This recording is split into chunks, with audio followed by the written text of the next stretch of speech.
Well, joining me today to look through those are the author and journalist Otto and the Times columnist and Conservative peer Daniel Finkelstein. Nice to see you both. Daniel Finkelstein, are you in shock like these MPs Fraser Nelson's been talking to?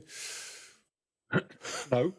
If you promise at the same time that you're going to do something about social care and that you're going to give people a guarantee about taxation, you're almost bound to end up breaking one or the other of those promises, since it costs a lot of money to do something about social care. And I hope that we've seen the last of these kind of foolish promises to guarantee tax rates. And I speak with some feeling, because I was director of policy in the Conservative Party when one of the Shadow Chancellors first made that promise, and it had to be abandoned before even an election campaign. They don't have very good histories, these things. You can't state what the fiscal position is going to be. You don't know what's going to happen. We've seen that. So, I'm all for the Conservative Party being a party that looks after people's money. I am totally against the idea of borrowing, but if you decide you're going to buy something, and it doesn't seem unreasonable to want to buy more social care, then you have to also pay for it, and that means you can't offer people a guarantee that they won't have to pay more money. So I can see why the Conservative Party's lost support over this. It gave some people a guarantee it wasn't in the business of giving. What do you reckon, Otto English? Is this going to do lasting damage to the Conservatives' appeal to the electorate? I hope so. Yes, I thought it was a very curious article by Fraser Nelson there, because it was sort of indicative of the identity crisis, both at the Telegraph and in the Conservative Party, because you've got, on the one hand, him attacking Boris Johnson for sort of turning into a latter-day Tony Blair, and wanting to fund the NHS. And then there's a very curious moment right at the end of the article when he points out something which I actually agree with, which is that here you've got a tax on care home workers, basically. I mean, you've got a tax on the poorer people in society to safeguard the assets of millionaires. So I can't see how this is going to play with the broad population of the country when it's deemed to be an unfair tax. On the issue of social care, it's a massive problem that the Conservative Party, in their 11 years in power, have just kept kicking down the road again and again and again. And I don't think this small tax rise is going to achieve much in raising enough money to solve.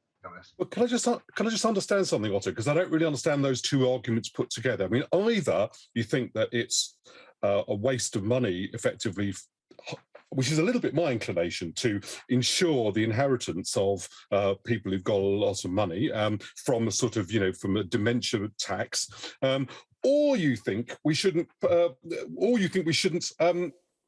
Or you think we should put money into these things, and the government should have done something about social care. And the problem is, everyone said, you've got to do something about social care. We've really got to do something about this problem. And you could really do anything. And then when the government did anything, everyone says, well, not that. And so I don't really understand. Are you saying you think this was an urgent problem that had to be solved? Or are you saying that you don't think it should be solved? It's a huge problem. My own mother died. What exactly is the problem? Well, the social care is a complete mess. I mean, if we have an aging population for a start. My own mother, as I was just about to say, had Alzheimer's for 7 years. I witnessed this on the front line. Nice. Little was done by institutions to help people. What do you want them to do? Sorry, what I don't understand is, are you saying... Yeah. What I want them to do is I want them to put policy in place to safeguard elderly people and those in need of care, where the care actually comes through to the people who need it. And you need to raise the money. So this proposed, it's 1.5% on national insurance. Even the Conservative commentators are saying that is not enough money to fix this massive crisis. I don't understand what you're trying to fix. So what are you trying to fix? The fact that people have to lose their assets in order to finance their care?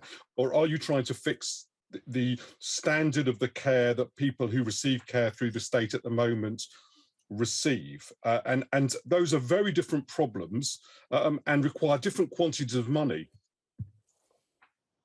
Well, Yes, you need to raise the money. So you need to tax people. Perhaps you need to tax elderly people. Perhaps we need to start To coming do to a what? position. Sorry, I'm Well, still not I understanding mean, what you're wanting to finance. Is it, but is it to stop people selling their property, or do you think people are underfinanced? This is a genuine question, by the way. It probably comes across as challenging. I'm trying to work it out for myself. I don't understand why for years we have been trying to say we really want to protect people's inheritance by some sort of state policy. But if you're saying no, that's not what we think. I don't think we should protect people's inheritance. I think there should be inheritance tax. Yes. So what I'm saying is, what are you hoping to finance with the extra money? Is it the people who are already, are you hoping to save the assets of more people from having to finance their own social care? Are you hoping to raise the amount we're spending per head on social care? I don't really understand what you're trying to do. Currently, let's take the example of Alzheimer's, which is something which, as I say, I've experienced firsthand. Currently, if somebody starts to suffer from dementia or Alzheimer's, there is almost nothing that is done to help that person. You're basically left swimming, in deep water with your family trying to work out what to do next. There's no state guidance. A lot of it is left to charities and organisations like that to pick up the pieces. The state should be helping those people. And if you're in that crisis, people like myself, my mother owned a home, we sold the home, we paid for social care. That doesn't actually massively bother me. But Otto English, you see, if I could interrupt what's been a very interesting discussion, the problem is you want to spend more money and to deal with these problems. That is what Boris Johnson said he's done, yet you don't like what Boris Johnson has done. Well, who is he taxing? He's taxing the poorest people in society. He's also moved against some pensioners who are still working.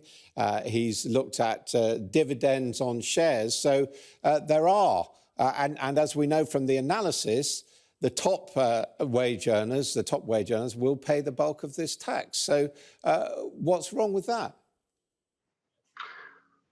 Well, from what I have read, the bulk of the tax burden, indeed from what Fraser Nelson has said in that article, the bulk of the tax burden is not on wealthy older people. It's, in fact, Dominic Cummings said the same thing. It's going to be on the poorer, younger people in society. And I don't see why this country can't have a grown-up discussion about inheritance Well, that's tax. what we're doing. I'm going to have to give Danny Finkelstein the final word here. We have to move on. But Danny.